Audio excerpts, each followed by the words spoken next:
Welcome to the Vlogger Interviews. Today it's Curt Phillips, OhCurt on YouTube, and he's been vlogging for about 5 years. So I talked to him about the community, how it's changed, how it hasn't changed, and what keeps him here. I think you'll like the answer. How did you come to be a vlogger? Well, the odd thing is that I was picking up the video camera and talking into it as far back as 1985. But I mean, obviously we didn't have the internet at the time. I was just making, I guess, my own personal video diary of sorts. Mm-hmm. And I did end up saving some of those tapes and end up even using some of the material in YouTube videos. But as far as vlogging on the internet, I stumbled across people doing it and was just blown away that anybody would talk about their lives in a personal way and put it out there in this cyber world, which at the time was kind of dominated by MySpace and ignorant teenagers showing themselves getting drunk and getting expelled from college as a result of it. Why would anybody put themselves out in the middle of that? People lose their jobs, they get thrown out of school. But all it took was clicking from one to the next, and I'm like, okay, I think I get it. Because it's not just, with my personal video diaries, it's not just Curt blabbing into the cameras to record for whatever purpose later on. It's actually communicating with and connecting with other human beings. Yeah. That appealed to me, so that's why. Well, I mean, what I've noticed about one of the first things I noticed about your vlogs is that you seem to have a better visual sense when you want to say something contemplative or something important. It's not just you talking to the camera. It's actually these sort of mini documentaries, for lack of a better word. So where did they all come from? Well, I guess. Thank you for that. Part of it is I ended up taking communications classes back in the early '90s. Mm-hmm. I wanted to learn video production, and possibly turn it into some sort of professional life. That never materialized, and I sort of put my toe in the water and sensed a lot of piranha, and pulled my foot back out and went another direction. Smart thing. Well, you've dealt with the entertainment industry, and I'm sure you've seen things that I'm only lightly touching. You made the right decision, so. Well, yeah, there's people willing to do bizarre things to one another to, best them out of it. So, I guess I came to it with a little bit of training or brainwashing. Mm-hmm. So, now you've, like I said, how did it evolve? When you first started putting vlogs out there, you were at a time when it was a small community and you got to know a lot of people. Can you talk a little bit about your sort of initiation into the community itself? Initiation, that's a good word. Well, because you put yourself out there, and it's like young Jonah Maury is learning this weekend. You put a video just, of yourself in whatever form out there, and you don't know what you're in for. Luckily, my initiation consisted of mostly people like Ken RG and Princess Diana 161, sort of, flocking to me, and we'd strike up friendships. So I was very fortunate. And like you said, it was a smaller community at the time. YouTube, as far as the mainstream media stuff goes, what we had at the time was, there was Viacom sweeping through the site and removing South Park clips and whatnot, but you didn't have what some people refer to as competition from the Vivo set and CNN.com. There were news clips online, but it was people grabbing them from TV and uploading them to the web. What keeps you on here? What keeps me on? Well, I don't know. See, my interaction with YouTube specifically is so minimal in comparison to what it used to be. I used to go to YouTube every day and check and see what was new. I had 200 subscriptions and whatnot. I don't know how I kept up with all of it. I don't even know now.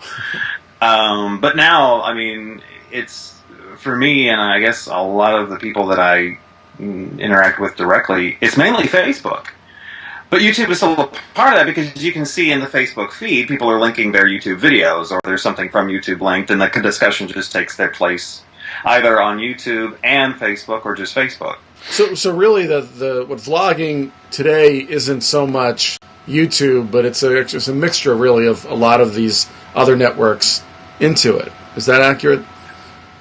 Oh, yeah, very much so. In fact, I just watched yesterday a friend of mine who has never been on YouTube, but this was from Facebook. She linked a vlog from a young woman who has a written blog devoted to heavyset women and celebrating the bigness and whatnot. Mm-hmm. And it was a whole commentary she did just in vlog form. She just hit record on her camera and was speaking very clearly and very cleanly, no ums or uhs, and she wasn't wearing cue cards, so I suspect there may have been some professional training in there. She might be a ringer. I don't know. But, I mean, I'm watching this woman, talk about how she felt about some episode of Dr. Oz or whatever it is, and it's just somebody's talking at their camera. She's not referring to YouTube, but it was posted on YouTube, linked on her blog, shared on Facebook. I mean, YouTube's just not the only side. We don't need just YouTube for it. I think probably it's a good thing.